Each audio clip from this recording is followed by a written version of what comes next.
നമസ്കാരം. അറബി ദിസ് വീക്കിൻ്റെ ഏറ്റവും പുതിയ അധ്യായത്തിലേക്ക് എല്ലാ പ്രിയ പ്രേക്ഷകർക്കും സ്വാഗതം.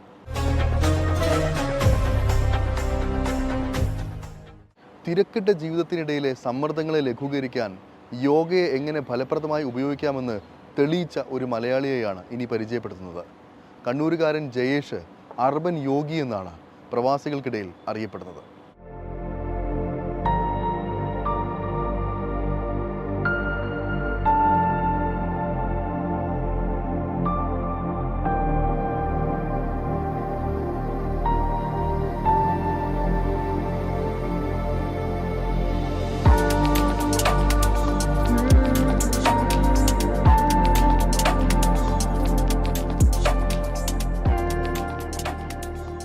അർബൻ യോഗി എന്ന പേരിലാണ് ഇന്ന് ഈ കണ്ണൂരുകാരൻ അറിയപ്പെടുന്നത്. യഥാർത്ഥ പേര് ജയേഷ്. ജയേഷ് എന്ന കോർപ്പറേറ്റ് കമ്പനി ജീവനക്കാരിൽ നിന്ന് ഈ കണ്ണൂരുകാരൻ ഇന്നത്തെ അർബൻ യോഗി എന്ന പേരിലെത്തുന്നതിന് മുൻപ് നടന്നും അറിഞ്ഞും തീർത്ത ജീവിതം ഏറെയാണ്. ഒരു തരത്തിലും യോഗയുടെ മേഖലയിലേക്ക് പോകില്ല എന്ന് വിചാരിക്കുന്ന തിരക്കിട്ട ജീവിത ശൈലിയിൽ നിന്ന് ഇന്ന് ജയേഷ് എത്തിച്ചേർന്നിരിക്കുന്നത് ജീവിതം മുഴുവൻ യോഗയുടെ സത്ത ലോകം മുഴുവൻ എത്തിച്ചു നൽകുക എന്ന ഉദ്യമത്തിലാണ്.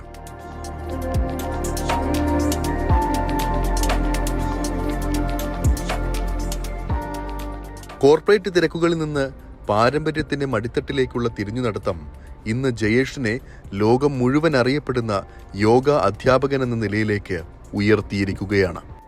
വളരെ എന്താ പറയുക, അഡ്വഞ്ചറസ് ആയിട്ടുള്ള വളരെ എക്സൈറ്റിംഗ് ആയിട്ടുള്ള ഒരു ലൈഫ് തന്നെയായിരുന്നു. ഇല്ല എന്ന് പറയുന്നില്ല.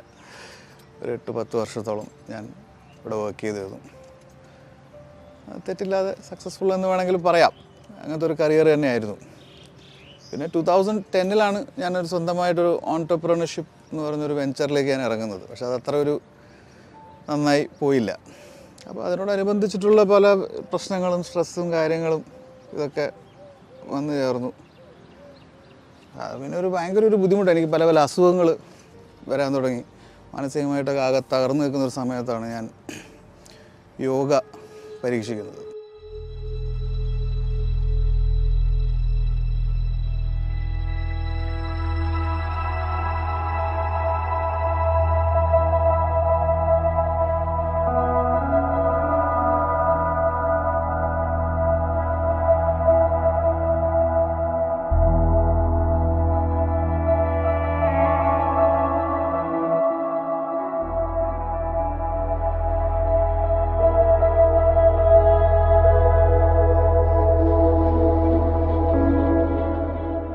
കോർപ്പറേറ്റ് ജീവിതവും പിന്നീട് വന്ന പ്രതിസന്ധികളും നൽകിയ സമ്മർദ്ദങ്ങൾ അതിജീവിക്കാനാകാതെ കടന്നു പോകേണ്ടി വന്ന ഒരു കാലമുണ്ടായിരുന്നു ജയേഷിന്റെ ജീവിതത്തിൽ. കൈനിറയെ ശമ്പളവും സൗകര്യവും ഉണ്ടെങ്കിലും മനസ്സിന് ശാന്തമായി കൈപ്പിടിയിൽ ഒതുക്കുന്നത് എങ്ങനെയെന്ന് അറിയാതെ നടന്ന കാലങ്ങൾ. പിന്നീട് ജോലി മതിയാക്കി ബിസിനസ്സിലേക്ക് ഇറങ്ങിയ ശേഷം സംഭവിച്ച വലിയ തകർച്ച ജയേഷിന്റെ ജീവിതത്തെ ആകെ അടിമുടി ഉലച്ചു കളഞ്ഞു. ആത്മഹത്യയുടെ വക്കിൽ നിന്നാണ് യോഗയുടെയും മെഡിറ്റേഷന്റെയും മറ്റൊരു വാതിൽ ഒരു സുഹൃത്ത് ജയേഷിന് മുന്നിൽ തുറന്നിടുന്നത്.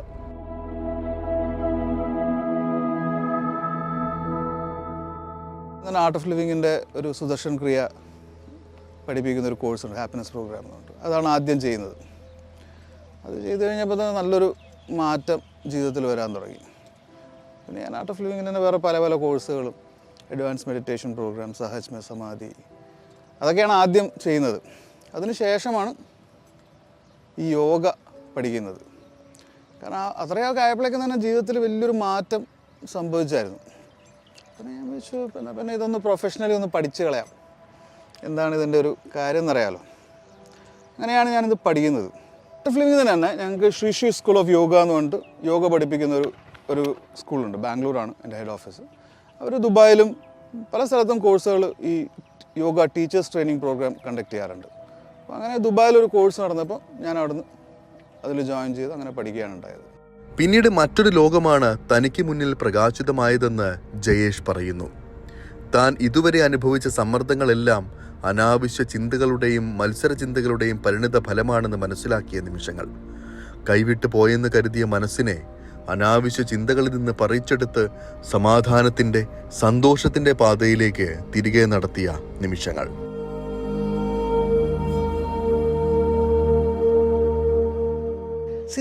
നമ്മൾ ഇന്നത്തെ കാലഘട്ടത്തിൽ നമ്മൾ ജീവിക്കുമ്പോൾ നമ്മൾ ശരിക്കും എന്ന് പറഞ്ഞാൽ നോർമലി തന്നെ വളരെ സ്ട്രെസ്ഡാണ്. അത് ശരിക്കും നമ്മൾ അവിടെ നിന്ന് മാറി നിന്ന് കഴിഞ്ഞാലേ നമുക്കത് മനസ്സിലാവുള്ളൂ. അപ്പോൾ ശരിക്കും ഒരു മെഡിറ്റേഷൻ പ്രാക്ടീസ് അല്ലെങ്കിൽ ഒരു ചെറിയൊരു യോഗ എന്ന് നമ്മുടെ ലൈഫ് സ്റ്റൈലിൽ നമ്മൾ ഉൾപ്പെടുത്തുമ്പോൾ നമുക്ക് ആ വ്യത്യാസം ശരിക്കും മനസ്സിലാവും. നമ്മൾ പെട്ടെന്ന് ഭയങ്കര കാമാവും. നമുക്ക് കുറച്ചുകൂടി ഒരു ക്ലാരിറ്റി വരും എല്ലാ കാര്യത്തിനും. ഇതിലെല്ലാം ഉപരി നമുക്ക് ഭയങ്കര ഒരു അവയർനെസ് വരും, ഒരു അവബോധം എന്ന് നമ്മൾ പറയും. എല്ലാ കാര്യത്തിനോടും നമ്മൾ ഓരോ കാര്യത്തിനെയും നമ്മൾ നോക്കിക്കാണുന്ന രീതിയും ഇതിലെല്ലാം ഒരുപാട് മാറ്റങ്ങൾ വരും. നമ്മൾ ശരിക്കും വളരെ ക്ലോസ് ആയിട്ട് നമ്മൾ ഒബ്സർവ് ചെയ്ത് കഴിഞ്ഞാൽ നമ്മൾ ഈ സ്ട്രെസ് എടുക്കുന്നതെല്ലാം ഒരാവശ്യമില്ലാത്ത കാര്യത്തിനാണ്. ഒരാവശ്യമില്ലാത്ത കാര്യം നമുക്ക് ചിലപ്പോൾ ലെറ്റ് ഗോ ചെയ്യാൻ പറ്റുന്ന, അല്ലെങ്കിൽ നമുക്ക് ഒഴിവാക്കാൻ പറ്റാവുന്ന, നമ്മളൊന്ന് ഇരുന്ന് ചിന്തിച്ച് കഴിഞ്ഞ് കഴിഞ്ഞാൽ ഇതൊന്നും വലിയൊരു സംഗതിയല്ല എന്ന് നമുക്ക് തോന്നും. അങ്ങനത്തെ കാര്യങ്ങൾക്കാണ് കൂടുതൽ നമ്മൾ സ്ട്രെസ് എടുക്കുന്നത്. അങ്ങനെയാണ് താൻ പഠിച്ചത് മറ്റുള്ളവരിലേക്ക് എത്തിക്കണമെന്നും തന്നെപ്പോലെ കോർപ്പറേറ്റ് മത്സര ലോകത്ത് ജീവിക്കുന്ന ആളുകൾക്ക് ഏതെങ്കിലും തരത്തിൽ ഉപകാരമാകുമെങ്കിൽ അതാണ് തന്റെ ജീവിത നിയോഗമെന്നും ജയേഷ് തിരിച്ചറിയുന്നതും. നഗരത്തിലെ ആളുകളുടെ മനസ്സറിയുന്ന അർബൻ യോഗി ജനിക്കുന്നത് അങ്ങനെയാണ്. ഞാൻ അതുകൊണ്ടാണ് എൻ്റെ ഈ ഒരു യോഗയ്ക്ക് ഞാൻ ഏർബൻ യോഗ എന്ന് പേരിട്ടത്. കാരണം ഒരു ഏർബൻ സൊസൈറ്റിയിൽ ഇത് വളരെയധികം ആവശ്യമാണ്. കാരണം എല്ലാവരും സ്ട്രെസ്ഡാണ്. Stress is the new normal എന്നുള്ളൊരു അവസ്ഥയാണ്, മനസ്സിലായില്ലേ? പക്ഷെ പലരും അത് റിയലൈസ് ചെയ്യുന്നില്ല. പലരും അത് റിയലൈസ് ചെയ്യുമ്പോൾ എപ്പോൾ വളരെ വൈകിയൊരു വേളയിൽ നമ്മൾ ആകെ പെട്ടുപോയി കിടക്കുമ്പോഴൊക്കെയാണ് റിയലൈസ് ചെയ്യുക. പല ഇന്നത്തെ അസുഖങ്ങളുടെ ഒക്കെ പിന്നിലുള്ളതിൻ്റെ ഒരു പ്രധാന കാരണം സ്ട്രെസ് തന്നെയാണ്. നമ്മൾ അറിഞ്ഞോ അറിയാതെ പല സ്ഥലത്ത് നമ്മളത് എടുക്കുന്നുണ്ട്. അപ്പോൾ ഒരു യോഗ അല്ലെങ്കിൽ ഈ ഒരു പ്രാക്ടീസ്, മെഡിറ്റേഷൻ, യോഗ, ഈ ഒരു പ്രാക്ടീസ് നമ്മളൊരു ഡേ ടു ഡേ ലൈഫിൽ നമ്മൾക്കത് അതിൻ്റെ ഒരു ഭാഗമാക്കാൻ പറ്റും. ഒരു ദിവസം ഒരു 15 മിനിറ്റ്സ് ആയാലും കുഴപ്പമില്ല, ഒരു 30 മിനിറ്റ്സ് ആയാലും കുഴപ്പമില്ല. അങ്ങനെ ഒരു ഭാഗമാക്കാൻ പറ്റുവാണെങ്കിൽ ഒരു ലോങ് പീരീഡിൽ it will give you a huge benefit, immense benefit.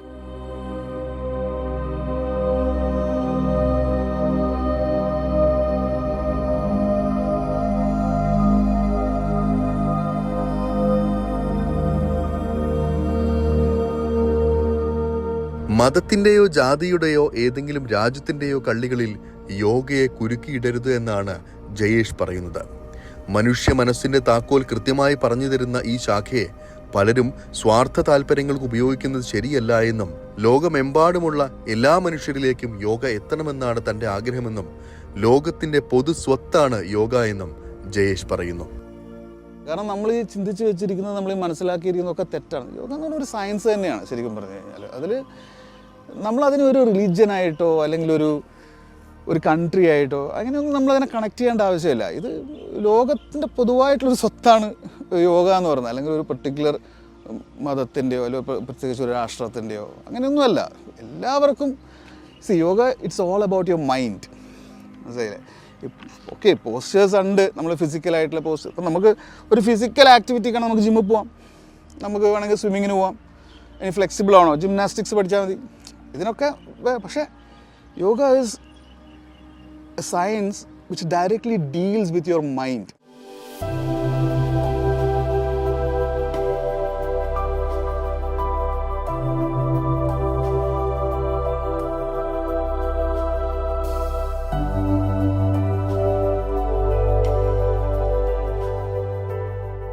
ഇന്ന് ലോകത്തിന്റെ വിവിധയിടങ്ങളിൽ നിന്നുള്ള പല രാജ്യക്കാരായ ആളുകൾ ഈ അർബൻ യോഗിയെ തേടിയെത്തുകയാണ്, യോഗയുടെ സൗന്ദര്യം നുകരുകയാണ്.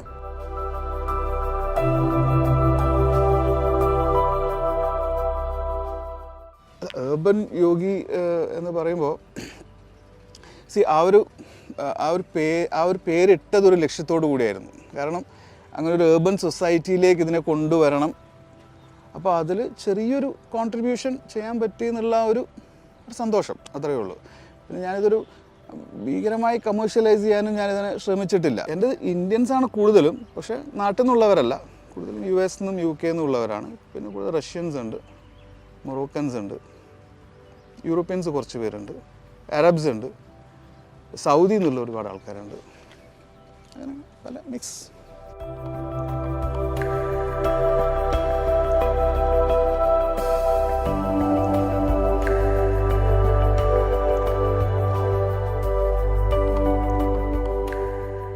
അതെ, യോഗയുടെ മനോഹര ലോകം തുറന്നിട്ട് സന്തോഷത്തിന്റെയും സമാധാനത്തിന്റെയും സ്നേഹത്തിന്റെയും സന്ദേശം ഉറക്കെ പറയുകയാണ് പ്രവാസികൾക്കിടയിൽ അർബൻ യോഗി എന്നറിയപ്പെടുന്ന കണ്ണൂരുകാരൻ ജയേഷ്.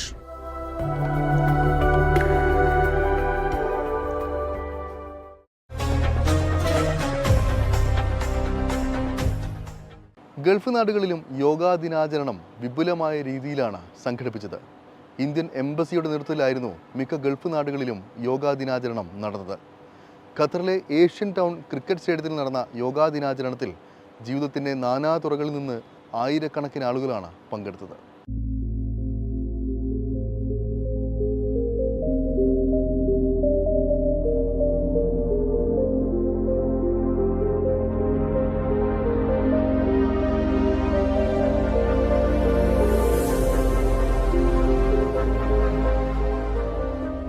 തിരക്കേറിയ ജീവിതശീലങ്ങൾക്കും പ്രവാസ ജീവിതത്തിനിടയിലെ മാനസിക സംഘർഷങ്ങൾക്കും നടുവിൽ ആരോഗ്യ സംരക്ഷണം പലപ്പോഴും മുൻഗണനകളിൽ നിന്ന് ബോധപൂർവം ഒഴിവാക്കപ്പെടുന്ന സാഹചര്യമാണ്.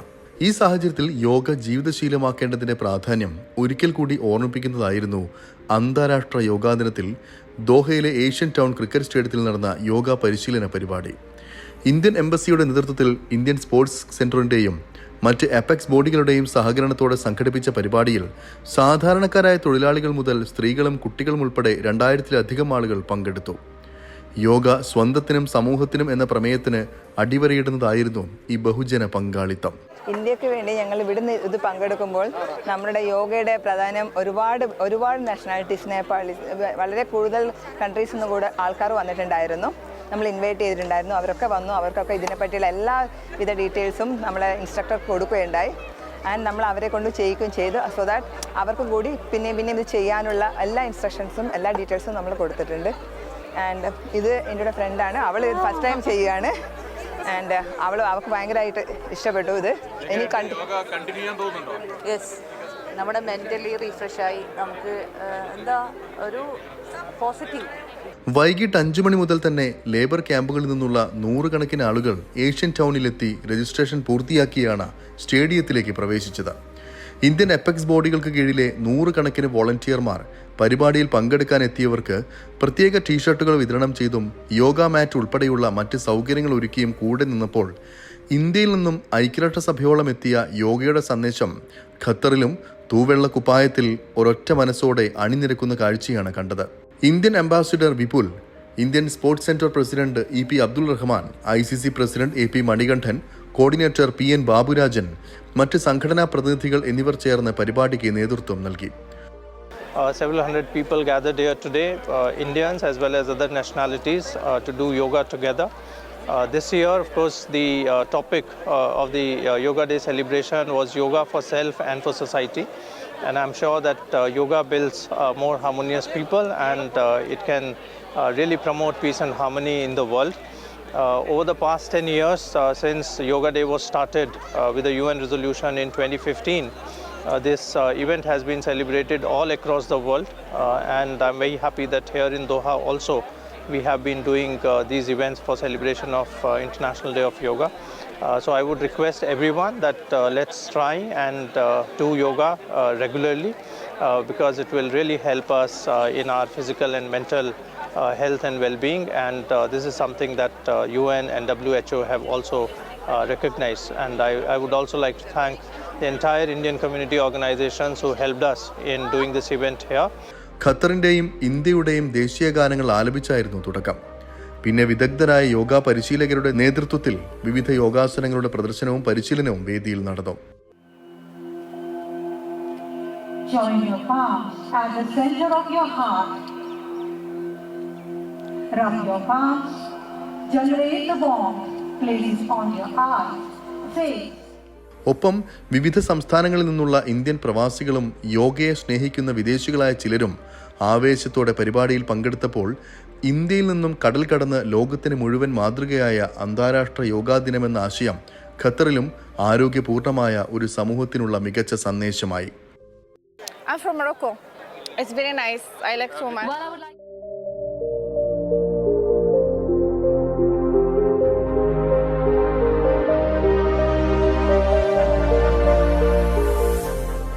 Common yoga protocol, wellness, quiz, yoga മത്സരങ്ങൾ എന്നിവയും യോഗാ ദിനാചരണത്തിന്റെ ഭാഗമായി അരങ്ങേറിയിരുന്നു.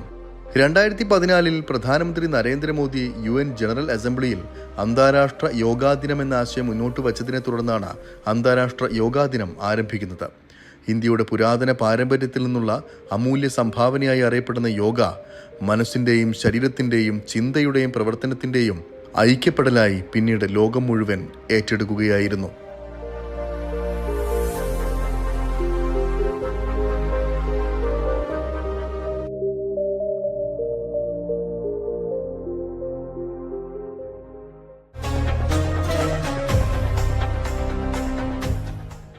ഇനി സൗദി അറേബ്യയിലേക്കാണ് യാത്ര. അവിടെയുള്ള വാദി നമറിലെ കാഴ്ച ഓരോരുത്തരും കണ്ടറിയേണ്ടതാണ്. മനസ്സിനും ശരീരത്തിനും ഒരുപോലെ കുളിർമയും ഉന്മേഷവും നൽകുന്ന വാദി നമറിൻ്റെ കാഴ്ചകളിലേക്ക്.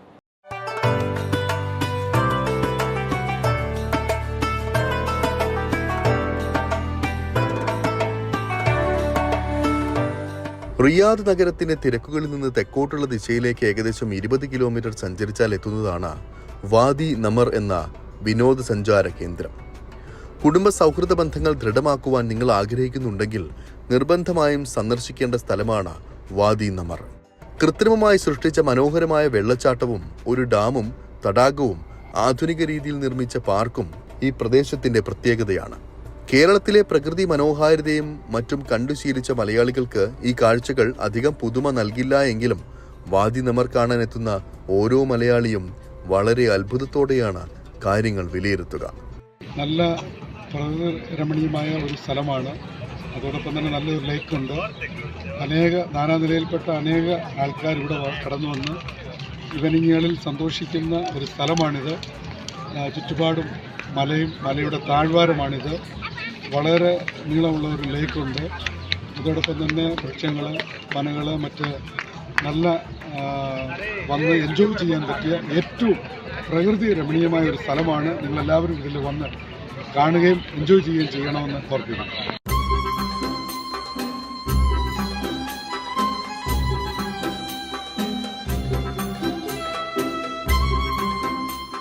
അതിമനോഹരമായാണ് കൃത്രിമ വെള്ളച്ചാട്ടവും പൂന്തോട്ടങ്ങളും അരുവികളും ഈ പ്രദേശത്ത് ഒരുക്കിയിരിക്കുന്നത്. അൽ റിയാദ് വികസന അതോറിറ്റി വെബ്സൈറ്റിൽ നൽകുന്ന വിവരങ്ങൾ പ്രകാരം വാദി നമർ അതിന്റെ പച്ചപ്പ് പുനഃസ്ഥാപിക്കുന്നതിനുള്ള വിപുലമായ പദ്ധതിയാണ് തയ്യാറാക്കിയിരിക്കുന്നത്. താഴ്വരയുടെ ഹൃദയഭാഗത്ത് 9500-ലധികം മരങ്ങളാണ് വെച്ച് പിടിപ്പിച്ചിരിക്കുന്നത്. ഇവ പ്രകൃതി ഭംഗി വർദ്ധിപ്പിക്കാൻ ഏറെ സഹായിക്കും. മരുഭൂമിയിൽ കളകളനാദത്തിൽ ഒഴുകുന്ന അരുവിയും 50 അടിയോളം താഴേക്ക് പതിക്കുന്ന വെള്ളച്ചാട്ടത്തിന്റെ താളവും കൃത്രിമ തടാകത്തിന്റെ ഓളങ്ങളിൽ നീന്തിയും മുങ്ങിയും ഉല്ലസിക്കുന്ന അരയന്നങ്ങളും അതിമനോഹരമായ അനുഭവമാണ് സന്ദർശകർക്ക് ഇവിടെ പകരുന്നത്. കൂറ്റൻ മലനിരകൾ തുരന്ന് ഇരുഭാഗങ്ങളിലേക്കും റോഡുകൾ നിർമ്മിച്ചാണ് വാദി നമർ പ്രദേശത്തേക്കുള്ള വഴി ഒരുക്കിയിരിക്കുന്നത്. ഇരുഭാഗങ്ങളിലേക്കുമുള്ള വഴികളിൽ ഈന്തപ്പന മരങ്ങൾ കൊണ്ട് മനോഹരമായാണ് ഇവിടെ അലങ്കരിച്ചിരിക്കുന്നത്. തടാകത്തിൽ ഊളിയിട്ട് നീങ്ങുന്ന ചെറു മത്സ്യങ്ങളും സന്ദർശകരുടെ മനസ്സ് നിറയ്ക്കുന്ന കാഴ്ചകളാണ് സമ്മാനിക്കുക.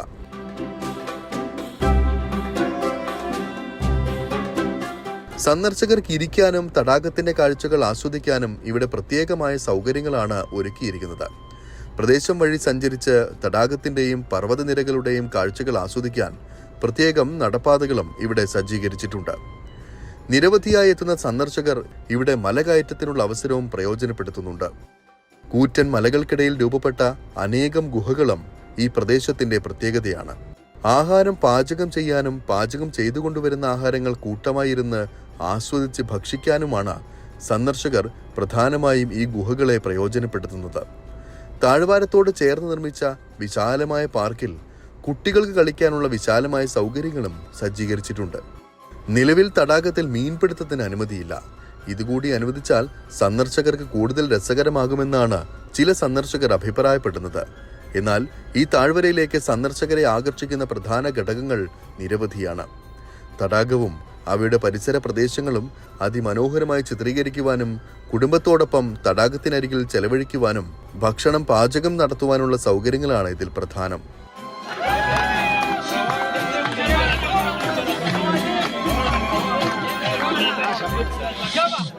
ഇതുകൊണ്ട് തന്നെ വാദി നമർ താഴ്വരയിലേക്ക് അനുദിനം സഞ്ചാരികളുടെ ഒഴുക്കാണ്.